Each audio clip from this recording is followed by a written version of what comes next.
राधे राधे प्रिय भक्तों, आज का सत्संग ध्यान पूर्वक पूरा जरूर सुने। घर में सुख शांति और समृद्धि के लिए यह खास बातें जरूर ध्यान रखें।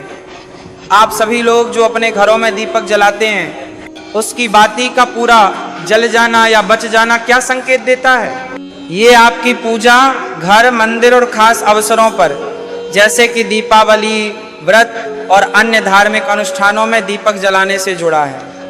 क्या कभी आपने सोचा है या देखा है होगा कि जब आप दीपक जलाते हैं तो वो आपके जीवन में कौन से संकेत दे रहा है?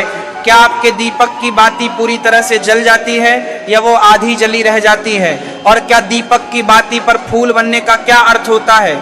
क्या आपको पता है कि पहले से जले हुए दीपक में बाती जलाना आपकी परेशानियों का कारण हो सकता है या नहीं? और कितने समय तक, कितने सालों तक एक ही दीपक का उपयोग करना शुभ माना जाता है या अशुभ? आज हम इन सभी रहस्यों का पर्दाफाश करेंगे और जानेंगे कि दीपक आपके जीवन में खुशहाली या बाधाएं कैसे ला सकता है। तो भक्तों, आपको जानकर हैरानी होगी कि आप अपने पूजा घर या मंदिर में दीपक जलाते समय अगर ये गलती करते हैं तो आपको इसका परिणाम जरूर भुगतना होगा। दीपक की बाती का पूरा जल जाना और बाकी का बच जाना भी अलग अलग संकेत देता है, जो आपके लिए जानना बहुत जरूरी है।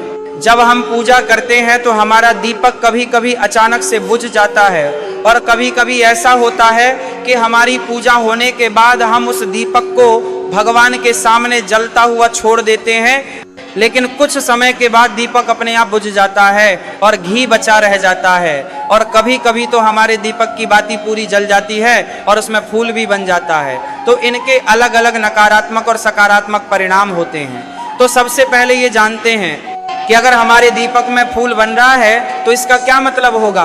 प्रिय मित्रों, अगर हमारे दीपक की बाती में फूल बन रहा है तो इसका सीधा सा मतलब है कि भगवान ने हमारी प्रार्थना को स्वीकार कर लिया है और वह हमारी पूजा से प्रसन्न है। वह इस बात का संकेत बाती में बने इस फूल के माध्यम से देते हैं। अगर आपके घर में दिव्य शक्तियां मौजूद हैं और आपके साथ साथ वह भी ईश्वर की पूजा में अपना ध्यान लगाती हैं, तो आपके दीपक की बाती में एक से ज्यादा फूल बनते हैं और कभी कभी साथ ही किसी भी देवी देवता का रूप भी दिखने लगता है।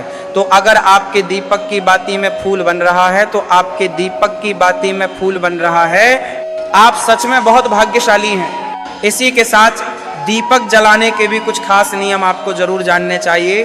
भक्तों, अगर आप पहले से जले हुए दीपक में अपनी बाती रखकर जलाते हैं तो ऐसा करने से दुर्भाग्य आपका पीछा कभी नहीं छोड़ता।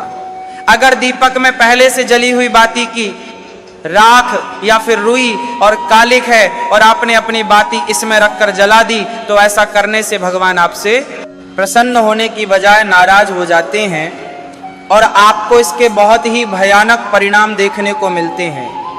आपके बनते हुए काम बिगड़ने लगते हैं, आपकी तिजोरी का धन खर्च होने लगता है और आपके धन आने के सारे रास्ते भी बंद हो जाते हैं। तो हमेशा ये ध्यान रखें कि जब भी आप दीपक जलाएं, आप हमेशा साफ सुथरे दीपक का ही इस्तेमाल करेंगे। दोस्तों, इसी के साथ कुछ लोगों की आदत होती है कि वह हर थोड़े दिन बाद अपने दीपक को बदल देते हैं। इस पर गुरुजी का कहना है कि आप जिस दीपक से पूजा करते हैं उसे कभी मत बदलिए, आप उस दीपक को सिद्ध हो जाने दीजिए। जब कोई दीपक रोजाना भगवान के सामने जलता है तो वह दीपक समय के साथ सिद्ध हो जाता है। भगवान की सकारात्मक ऊर्जा उस दीपक में आ जाती है और जब भी आप वह दीपक जलाते हैं तो आपका तन और मन दोनों पवित्र हो जाते हैं। तो आप हर रोज उस दीपक को साफ कीजिए, फिर उसमें बाती रखकर जलाएं। आप जितनी बार भी दीपक जलाएं उतनी बार उस दीपक को साफ करके बार बार उसी दीपक में बाती जलाएं। लेकिन अगर आप गलती से भी उस दीपक को बदलते हैं तो आपकी तरक्की में रुकावट आ सकती है। इसलिए आप अपने दीपक को कभी भी मत बदलना। 10 साल 20 साल तक आप उसी दीपक में लगातार बाती जलाएं, इससे आपका दीपक सिद्ध हो जाएगा और आप इसका चमत्कार अपने घर में भी देख सकते हैं। अगर आपके घर में कोई भी रोगी हो, बीमार हो या किसी का बुखार नहीं जा रहा हो तो आप इस दीपक को थोड़ी देर के लिए किसी बर्तन में डालिए और अब उस रोगी को ये पानी पिला दीजिए। 10 से 15 मिनट के भीतर उसका बुखार उतर जाएगा।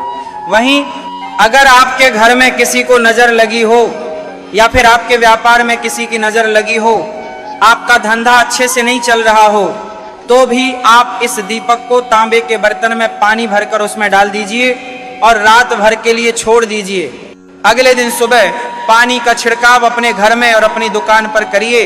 ऐसा करने से आपको साफ साफ परिणाम दिखाई देंगे, क्योंकि जब हम लगातार एक ही वस्तु का प्रयोग अपनी पूजा में करते हैं तो वह वस्तु शुद्ध हो जाती है। भगवान की जो ऊर्जा होती है वह उस वस्तु में समा जाती है। तो कभी भी अपने मंदिर के दीपक को बदलने की गलती ना करें। दोस्तों, अगर आपके मंदिर का दीपक टूट जाता है या फिर खराब हो जाता है या खंडित हो जाता है, तभी आप उस दीपक को बदल सकते हैं। लेकिन फिर भी आप उस दीपक को ना फेंकें, बल्कि इसे अपने घर में संभाल कर रखें, क्योंकि ये भगवान की सकारात्मक ऊर्जा का भंडार होता है। वहीं अब आपको ये भी बता देते हैं कि अगर आपके दीपक की बाती पूरी नहीं जलती है और आपके दीपक में घी बच जाता है तो इसका क्या परिणाम होता है। सबसे पहले ये देखिए कि अगर आप किसी भी पेड़ पौधे की पूजा कर रहे हैं और पूजा में जलाया हुआ दीपक पूरा नहीं जलता या फिर उसमें घी बच जाता है, तो इससे आप के घर में बीमारियां घर बना लेती हैं और ये बीमारी कभी भी आपका पीछा नहीं छोड़ेगी। तो जब भी आप किसी भी पेड़ पौधे या मंदिर के बाहर किसी भी स्थान पर पूजा करें तो ये ध्यान रखें कि उसकी बाती पूरी जले और उसमें घी बचा हुआ ना हो, क्योंकि ये आपकी अच्छी सेहत के लिए बहुत ही अच्छा प्रभाव देगा। वहीं अगर आपके घर के मंदिर में दीपक की बाती पूरी नहीं जलती और पूजा करते समय दीपक बार बार बुझ जाता है, तो जरूर आपके घर में नकारात्मक ऊर्जा का वास है और ये आपकी पूजा में विघ्न डालने का काम करती है। दोस्तों, हमारे घर में अगर कोई बुरी शक्ति होती है या फिर कोई ऐसी ऊर्जा होती है जो ये नहीं चाहती कि आपके घर में भगवान की कृपा हो और सकारात्मक ऊर्जा हो, तो ये आपकी पूजा सफल नहीं होने देती। क्योंकि भक्तों, एक वातावरण में एक ही तरह की ऊर्जा रह सकती है, या तो सकारात्मक या नकारात्मक। जो बुरी शक्तियां होती हैं वह ये कभी भी नहीं चाहती कि आपके घर में देवी देवताओं की कृपा हो। अगर आपके घर में भगवान ने अपनी कृपा की तो उन बुरी शक्तियों और ऊर्जा का प्रभाव खत्म हो जाएगा। इसलिए ये शक्तियां चाहती हैं कि आपकी पूजा में रुकावटें आएं। इन्हीं के प्रभाव से हमारा दीपक बार बार बुझ जाता है या फिर दीपक की बाती पूरी नहीं जलती। इस सब से बचने के लिए आपको सच्चे मन से भगवान का स्मरण करना चाहिए। जब भी आप दीपक जलाएं, भगवान से प्रार्थना करें कि आपके आसपास जितनी भी नकारात्मक ऊर्जा हो वह आपसे दूर रहे और भगवान की कृपा आप पर बनी रहे। ऐसी शक्तियों से बचने के लिए जब भी आप दीपक जलाएं, गंगा जल से गोल घेरा बना लें और उस घेरे में दीपक को रखें। क्योंकि दोस्तों, गंगा जल को बहुत ही पवित्र माना गया है और महादेव का वरदान भी गंगा जल को प्राप्त है। गंगा जल में सबसे पहले तो कोई भी बुरी शक्ति प्रवेश नहीं कर सकती, इसलिए गंगा जल कभी खराब नहीं होता और हर तरह की ऊता रजा को सकारात्मक ऊर्जा में बदल देता है। अगर आप गंगा जल से बने गोल घेरे में दीपक को रखेंगे तो ये आपकी पूजा में किसी भी शक्ति को बाधा नहीं बनने देगा और कोई भी नकारात्मक शक्ति आपके दीपक को बुझा नहीं पाएगी। आप निर्विघ्न अपनी पूजा संपन्न कर पाएंगे और देवी शक्तियां भी आपके जीवन में अपनी कृपा और आशीर्वाद बनाए रखेंगे। ये जो हमें दुख मिलते हैं ना, ये पाप के कारण मिलते हैं।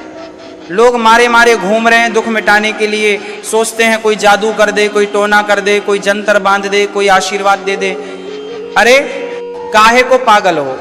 यदि तुम अच्छे आचरण करते हो, भगवान का नाम जप करते हो, सन्मार्ग से चलते हो, तो तुम्हें किसी से आशीर्वाद मांगने की जरूरत नहीं। बात मान लीजिए, प्रार्थना मान लीजिए।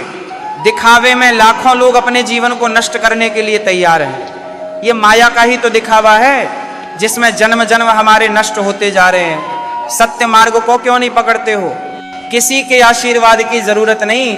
आपको आनंद प्राप्ति के लिए, आप आनंद के बच्चे हो, आनंद स्वरूप हो, जिनसे आशीर्वाद मांगते हो उनके अंदर जो आत्म तत्व बैठा है वह तुम्हारे अंदर बैठा है। वही संपूर्ण आनंद लिए तुम्हारे अंदर बैठा है। तुम्हें किसी से मांगने की जरूरत नहीं। बस तुम अपने स्वरूप को नहीं पहचान पा रहे हो, अपनी शक्ति को जागृत नहीं कर पा रहे हो, इसलिए तुम दौड़े घूम रहे हो। भागने की जरूरत नहीं है। सत्संग सुनो, उसे अपने आचरण में उतारो। ये बात आप कागज में लिख लो, चाहे दिमाग में लिख लो।